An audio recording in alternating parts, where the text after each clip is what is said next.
Orbiting 250 miles above, the space station provides us with the ultimate view of planet Earth. From this perspective, we ask our guests to engage with 6 questions that orbit around wonder and stories of hopefulness. For the next few minutes, this is our Wonderspace.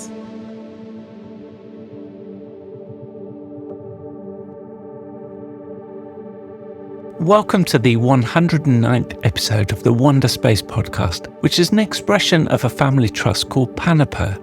My name is Steve Cole, and since September 2020, I have asked the same 6 questions to over 100 people from around the world.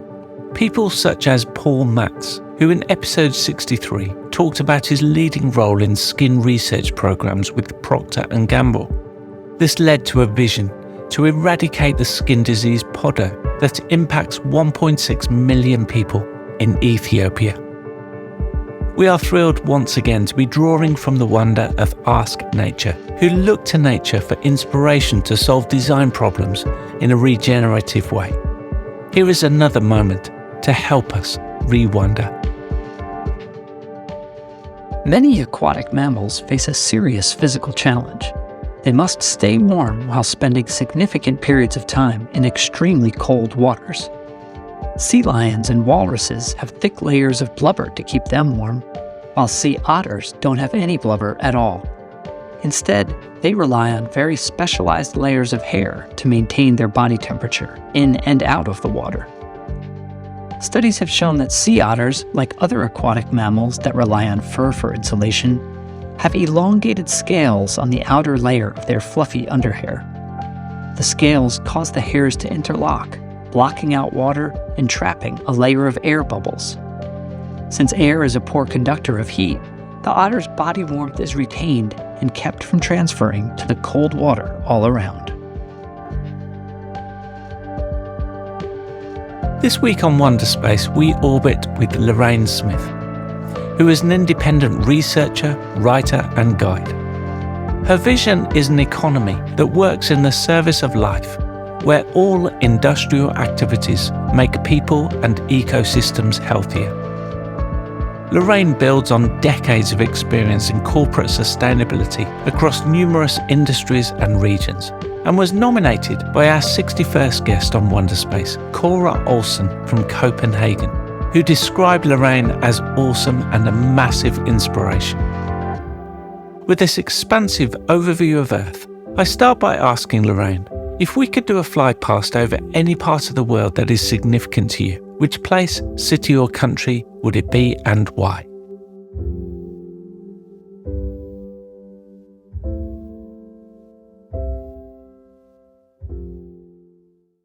Yeah, so when I first started to think about this question, my instinct was to imagine a place or places. Then I landed in a different answer. So the place or places, there are a few that I love and miss, and they're beautiful, and I wish I could be there. But then I realized for me, the more true answer is this notion of there. And I'll explain what I mean a little bit. The word there, T-H-E-R-E, which I sometimes play with. I like to play with language, and I put parentheses around the T so that we see that the word here is in the word there. And I like to imagine that the destination is there, which is here. And we are always there because we are always here.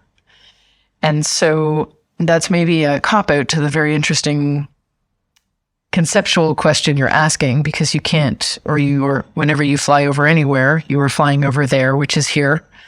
But when I really sat with that question, I landed right there, which is here. Lorraine, give us a glimpse into your life story so far, with an emphasis on what you're doing currently. I am holding a vision of an economy that works in service of life. And that means that any industry, any company, any activity is designed to serve our wellness. That's our society, human wellness within a biosphere that is thriving. I've been working in the field of corporate sustainability, sometimes called sustainable development or corporate citizenship, for over 20 years. So I can say with some concern that we are not currently designing our economy and even our corporate responsibility programs with an economy in service of life as the principal tenet. I think some are, and it's happening, but it is not the norm. It's not the way our incentives and business models and wider corporate structures and societal systems are structured. To be blunt, they're mostly structured for increasing short-term financial wealth. And in some cases, they're structured to sort of aggregate control. And I don't believe that serves me as a living entity, and I don't believe it serves my other fellow and sister living entities. And so I am applying the expertise, skills, relationships, and energy that I've accrued through 20 years in the corporate sustainability field and a decade-ish prior to that working in financial services, in a global NGO, in electronic engineering, a few episodes living in different parts of the world, in Brazil, in Germany. I am Canadian, but I've lived extensively in the United States. I now apply that to a way to enable people to see industry in service of life.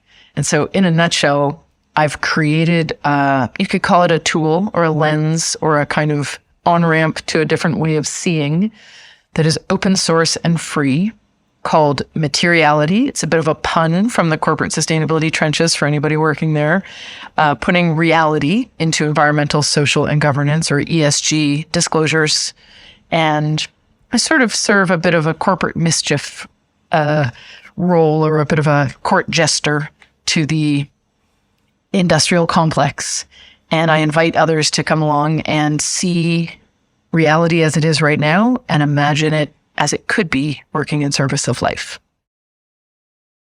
Where on earth is your place of reset or recharge? I go underwater into Lake Manitou, which is the largest lake within a lake in the world, on the largest freshwater island in the world, on Manitoulin Island, which is in Northern Ontario. Had the very good fortune of spending time there throughout my life.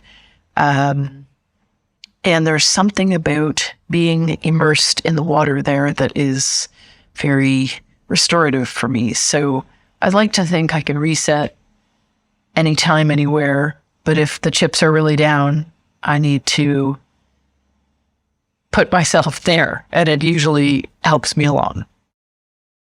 What wonder of the natural world excites you the most?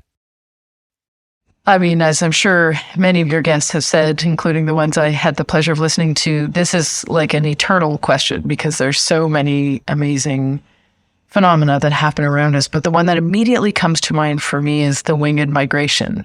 So that every fall and spring, we have this incredible corridor of birds, bats, butterflies, flying critters that make their way across distances that are inconceivable for humans to go in their own self-propelled way. There's a risk of over-anthropomorphizing. I don't really know what the brown bat is thinking when she's migrating, but I still marvel at things like, the unknowns that they face, right? I mean, the usual unknowns that would have been true for long before human modernity, but now the new unknowns of the perils of tall buildings that are lit at night during the migration season and on their flyways, the loss of habitat, the toxic clouds they fly through, etc. Yet they go, and they make it, and they go back. They come back again. So to me, that is just an incredible, inspiring natural phenomenon. Lorraine, what is your story of hopefulness that's not your own, about a person, business or non-profit who are doing amazing things for the world?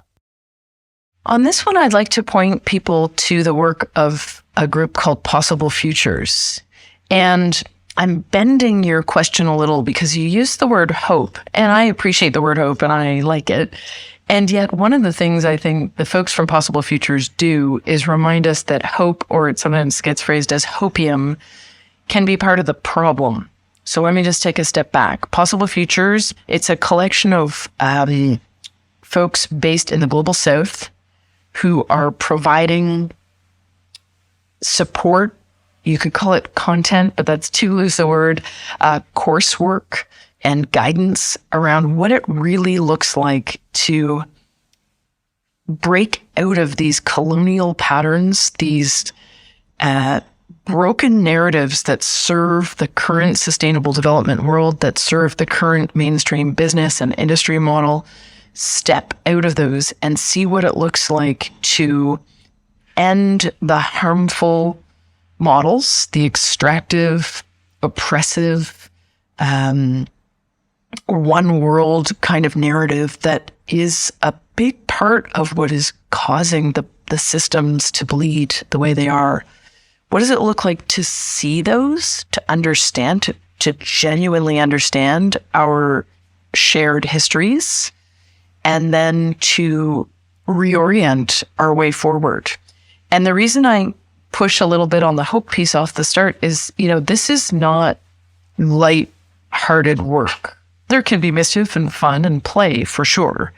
And there's room for art and story. What I think Possible Futures is doing is next level. They're saying, yeah, we need all those things. That's great stuff. But unless we also truly address the structural norms that are perpetuating the harm, all the nice little case studies in the world will get crushed by the boot of reality over and over and over. So what does it look like to really step out of that? I am in awe of what Possible Futures is doing, and I'm very grateful for their sort of dogged determination, even when it's abrasive and difficult to allow in. I think it is some of the most hopeful, promising, and frankly, necessary work out there. And I would encourage anybody who's really ready to kind of open their eyes and be made aware of their own blind spots, and who's keen to lean in to the necessary new way of being, to give it a really close look, and the work of the various people involved, and some of what they're writing and sharing and putting out into the community. Finally, as we prepare to re-enter the Earth's atmosphere, what insight, wisdom, or question would you like to leave with us? I'll go with a question, which I hope leads to an insight. And it's a question I ask myself every day, and I invite others to ask me. A little bit of context. When I engage in the conversation about the global industrial complex and its role in serving life, there's usually a sequence that happens. It begins with a sort of ridicule or incredulity, like industry working in service of life. Like, come on, we know that's not what's happening. And then we realize, well, of course it should be. And it's a little bit strange that it doesn't, that life serves the economy versus the other way around. Okay. And then we get into a big swath of overwhelm at the magnitude of the interconnected crises. We talk about, well, what is the crisis? Well, it's lots of different things depending on where you are in life and in the geographical world. And then that progression leads me to a question, which is, what is my role in the transition towards an economy that works in service of life? How can I participate in what I refer to as industrial healing, which is a kind of collective process of seeing how harm is done, where it has happened, and what it looks and feels like to heal from it? And that means stopping doing it and doing other things. And it's, of course, way bigger than me. And yet here I am. There I am. And so what is my role? And I ask that question over and over. And I invite others to ask, what is your role? Because we each have skills, ideas, energy. We are our own little bundles of stardust that manifest in different ways. And so I would end on the question, What is my role?